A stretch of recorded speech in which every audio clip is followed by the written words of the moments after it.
सभी को राम राम, सभी को नमस्कार। आपके अपने YouTube channel Rajasthan GK study के 9 पर आपका स्वागत और हार्दिक अभिनंदन है। आशा और उम्मीद है कि आप सभी अच्छे होंगे। तो आज का महत्वपूर्ण टॉपिक रहने वाला है पूर्वी मैदानी प्रदेश, मरुस्थलीय प्रदेश और अरावली प्रदेश के बारे में हम पढ़ चुके हैं और आज का टॉपिक है पूर्वी मैदानी प्रदेश।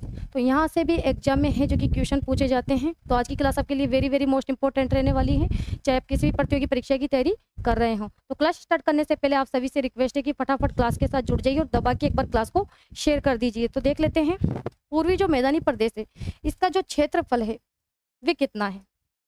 ये पहले भी बता चुकी हूँ मैं आपको कि जो पूर्वी मैदानी प्रदेश है इसका क्षेत्रफल कितना है, 23%। कितना है, 23%।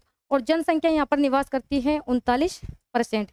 इसके अलावा इसकी जो उत्पत्ति है, तो ये जो पूर्वी मैदानी प्रदेश है कैसा प्रदेश है, ये नदियों द्वारा निर्मित मैदान है। ठीक है, इसकी जो उत्पत्ति है नदियों द्वारा निर्मित मैदान, नदियों द्वारा निर्मित मैदान। ठीक है, यहाँ तक क्लियर। इसके अलावा जो पूर्वी मैदानी प्रदेश है इसका युग भी पूछा जा सकता है कि पूर्वी मैदानी प्रदेश का युग क्या है। तो इसका युग है प्रारंभिक प्लीस्टोसीन युग। ठीक है, कौन सा युग है, प्रारंभिक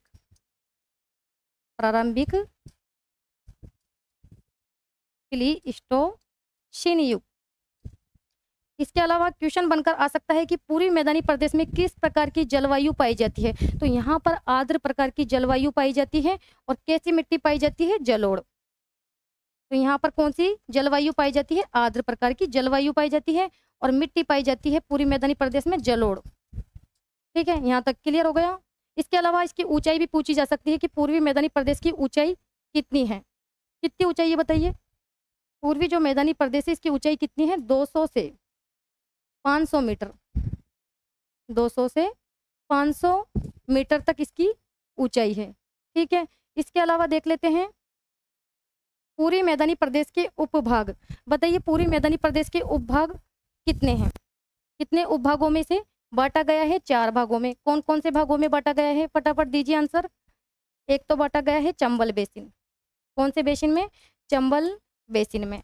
और दूसरा बांटा गया है किसमें, चंबल बेसिन, बनास बेसिन, इसके अलावा बाणगंगा बेसिन।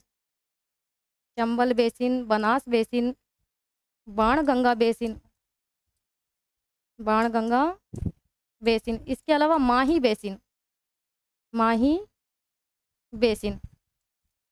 ठीक है, यहाँ तक क्लियर कि जो पूर्वी मैदानी प्रदेश है इसको कितने उपभागों में बांटा गया है, 4 उपभागों में बांटा गया है, Chambal basin, Banas basin, Banganga basin और माही बेसिन में। इसके अलावा क्वेश्चन पूछा जा सकता है कि जो चंबल बेसिन है इसका विस्तार राजस्थान के कौन कौन से जिलों में है। फटाफट आंसर दीजिए कि चंबल बेसिन का विस्तार राजस्थान के कौन कौन से जिलों में है। तो इसका विस्तार है चित्तौड़गढ़, कोटा, बूंदी, इसके अलावा सवाई माधोपुर,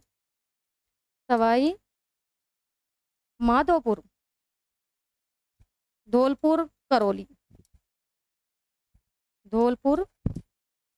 और करौली।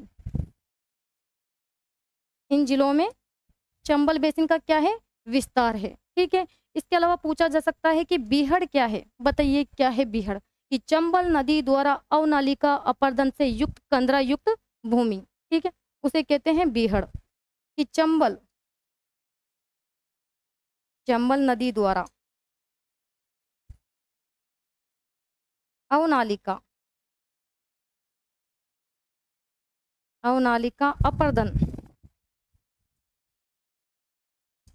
अपर्दन से युक्त कंदरा भूमि। इसके अलावा आपसे पूछा जा सकता है कि जो ये बीहड़ है इसका जो विस्तार है वे कितने क्षेत्रफल में फैला हुआ है। बताइए जो ये बीहड़ भूमि है इसका अगर आपसे क्षेत्रफल पूछ लिया जाए कि कितने क्षेत्रफल में फैला हुआ है ये बीहड़ जो भूमि है, इसका विस्तार तो 2800 वर्ग किलोमीटर में, कितने में फैला हुआ है, 2800 वर्ग किलोमीटर में फैला हुआ है। इसके अलावा बीहड़ भूमि का जो सर्वाधिक विस्तार है, बीहड़ जो भूमि है इसका जो सर्वाधिक विस्तार है वो कौन से जिले में है, क्वेश्चन बनकर आ सकता है। तो आपको ध्यान में रखना है धौलपुर, कौन से जिले में है, धौलपुर जिले में। या फिर इसे है जो कि जो बीहड़ भूमि है इसे कहा जाता है डाकुओं की शरण स्थली। क्या कहा जाता है? डाकुओं की शरण स्थली, शरण स्थली। और डांग का राजा कौन से जिले को कहा जाता है? तो आपको पता है डांग का राजा कहा जाता है किसको? धौलपुर को। या फिर डांग की रानी कहलाती है करौली। इसके अलावा खादर, ये खादर क्या है बताइए फटाफट। खादर क्या है कि नवीन जलोढ़ युक्त मिट्टी को कहा जाता है खादर। क्या कहा जाता है? खादर, नवीन जलोढ़ मिट्टी। बस ये याद रखना है आपको कि खादर क्या है? नवीन जलोढ़ मिट्टी को कहा जाता है खादर। ठीक है, यहाँ तक क्लियर। इसके अलावा देख लेते हैं और क्या पूछा जा सकता है कि कंदरा विकास कार्यक्रम। बताइए, जो ये कंदरा विकास कार्यक्रम है ये कौन सी सरकार का कार्यक्रम है? कंदरा विकास कार्यक्रम ये है केंद्र सरकार के द्वारा चलाया गया कार्यक्रम। और कंदरा जो विकास कार्यक्रम है ये कब प्रारंभ किया गया था? कंदरा विकास कार्यक्रम कब प्रारंभ किया गया था? 1989 में। कितने संभागों में प्रारंभ किया गया था ये? कितने संभाग में प्रारंभ किया गया था ये कार्य बताइए? तो 2 संभागों में। और 2 संभागों का क्या नाम है? एक तो कोटा संभाग है और दूसरा है भरतपुर संभाग। कोटा और भरतपुर संभाग, यानी राजस्थान के ये 8 जिलों में चलाया गया कार्यक्रम था कंदरा जो विकास कार्यक्रम है। और किसका है ये? किसके द्वारा चलाया गया था? केंद्र सरकार के द्वारा 1989 में। ठीक है, कौन कौन से संभागों में चलाया गया था? तो भरतपुर और कोटा संभाग, यानी राजस्थान के 8 जिलों में। इसके अलावा जो डांग प्रोजेक्ट कार्यक्रम है ये कौन सी सरकार के द्वारा प्रारंभ किया गया कार्य है? तो राज्य सरकार के द्वारा। ध्यान में रखना है, राज्य सरकार द्वारा प्रारंभ किया गया था।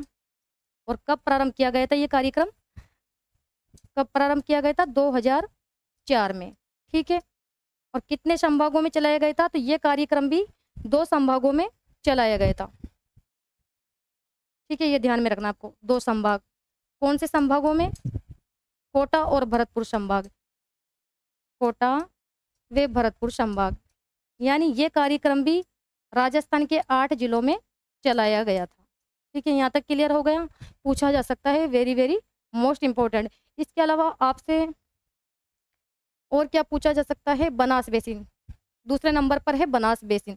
तो देख लेते हैं पीडमांड का मैदान क्या है। बताइए, ये जो पीडमांड का मैदान क्या है? कि बनास नदी द्वारा निर्मित मैदान को कहा जाता है पीडमांड का मैदान। बनास नदी द्वारा निर्मित मैदान क्या है? ये बनास नदी द्वारा निर्मित मैदान, इसको कहा जाता है पीडमेंट का मैदान। ठीक है, देवगढ़ प्रतापगढ़, देवगढ़ राज संबंध। समझ में आया यहाँ तक कि पीडमांड का मैदान क्या है? बनास नदी द्वारा निर्मित मैदान, यानी देवगढ़ राज संबंध। इसके अलावा है जो कि मेवाड़ मैदान का विस्तार राजस्थान के कौन कौन से जिलों में है? बताइए, कौन से जिलों में मेवाड़ मैदान का विस्तार है? तो उदयपुर, इसके अलावा भीलवाड़ा, चित्तौड़गढ़ और राजसमंद।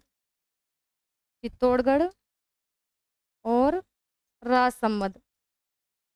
ठीक है, इन जिलों में मेवाड़ मैदान का क्या है? विस्तार है। इसके अलावा जो मेवाड़ मैदान में प्रसिद्ध फसल कौन सी होती है? क्वेश्चन बनकर आ सकता है कि जो मेवाड़ मैदान है इसमें कौन सी है जो कि फसल होती है, या कौन सी फसल के लिए ये प्रसिद्ध है? बताइए। तो ये प्रसिद्ध है मक्के की फसल के लिए, मक्का के लिए प्रसिद्ध है। और मक्का की कौन सी किस्म है बताइए मुझे? मक्के की कोई 2 किस्मों के नाम बताइए। एक तो माही कंचन है और दूसरी का नाम है माही धवल। ठीक है, क्वेश्चन बनकर आ सकता है माही कंचन और माही कंचन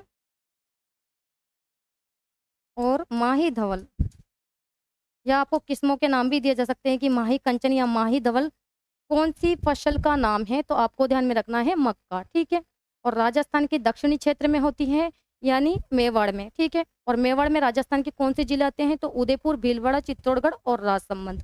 इसके अलावा मालखेराड़ का पठार। बताइए, जो ये मालखेराड़ का पठार है इसका विस्तार कहाँ से कहाँ तक है? मालखेड़ा का जो पठार है इसका विस्तार कहाँ से कहाँ तक है? तो इसका विस्तार है जहाजपुर भीलवाड़ा से लेकर मालपुरा टोक तक। कहाँ से लेकर है? जहाजपुर भीलवाड़ा, जहाजपुर भीलवाड़ा से मालपुरा टोक, मालपुरा टोक के मध्य की पहाड़ी का भाग, मध्य की पहाड़ी का भाग है ये, पहाड़ी का भाग। यहाँ तक क्लियर? ठीक है। इसके अलावा देख लेते हैं और कौन सा बेसिन है। बाणगंगा बेसिन। जो ये बाणगंगा बेसिन है इसका विस्तार राजस्थान के कौन कौन से जिले में है? तो एक तो है कोटपुतली बेरोड में, इसके अलावा जयपुर, इसके अलावा दौसा, सवाई माधोपुर और भरतपुर।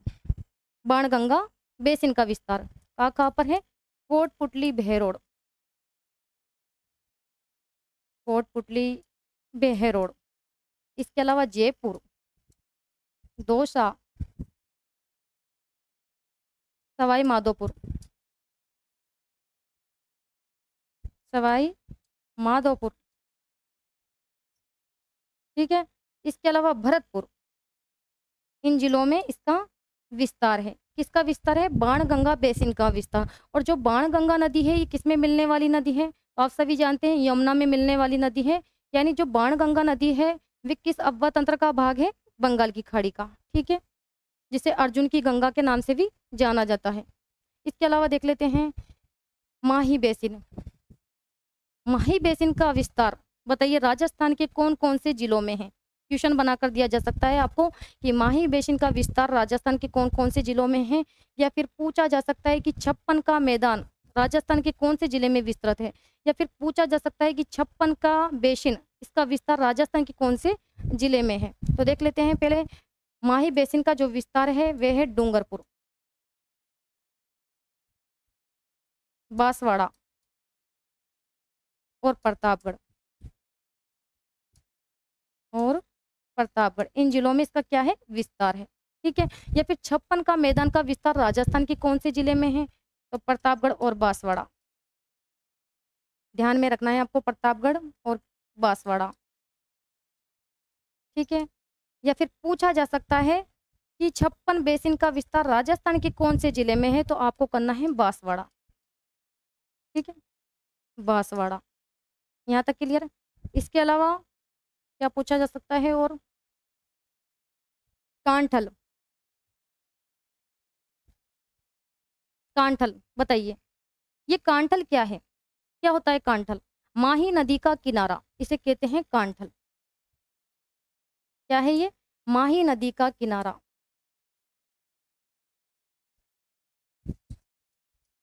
माही नदी का किनारा कहलाता है कांठल। और कांठल के नाम से कौन सा जिला जाना जाता है? प्रतापगढ़।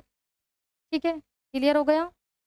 इसके अलावा वागड़, वागड़ में राजस्थान का कौन सा क्षेत्र आता है? बताइए, उत्तरी क्षेत्र आता है, या फिर दक्षिणी क्षेत्र आता है, या फिर पूर्वी क्षेत्र आता है, या फिर पश्चिमी क्षेत्र आता है? आप सभी जानते हैं वागड़ में आता है राजस्थान का दक्षिणी क्षेत्र। कौन सा क्षेत्र आता है? राजस्थान का दक्षिणी क्षेत्र। और कौन से जिले आते हैं वागड़ क्षेत्र में? राजस्थान के कौन से जिले आते हैं? तो आप सभी जानते हैं डूंगरपुर और बांसवाड़ा। कौन से जिले आते हैं? डूंगरपुर और बांसवाड़ा। ठीक है, यहाँ तक क्लियर हो गया? इसके अलावा जो पूर्वी मैदानी प्रदेश है, क्वेश्चन बनकर आ सकता है, जो पूर्वी मैदानी प्रदेश है वे राजस्थान का सर्वाधिक उपजाऊ भौतिक प्रदेश है। क्वेश्चन आपको बनाकर दिया जा सकता है कि राजस्थान का सर्वाधिक उपजाऊ भौतिक प्रदेश कौन सा है? राजस्थान का सर्वाधिक उपजाऊ उपजाऊ भौतिक प्रदेश, हम पूर्वी मैदान प्रदेश के बारे में यहाँ पर पढ़ रहे हैं। ठीक है, तो राजस्थान का सर्वाधिक जो उपजाऊ भौतिक प्रदेश है वह है पूर्वी मैदानी प्रदेश। कौन सा प्रदेश है? पूर्वी मैदानी प्रदेश। और इसे किस नाम से जाना जाता है? खाद्यान्न का कटोरा।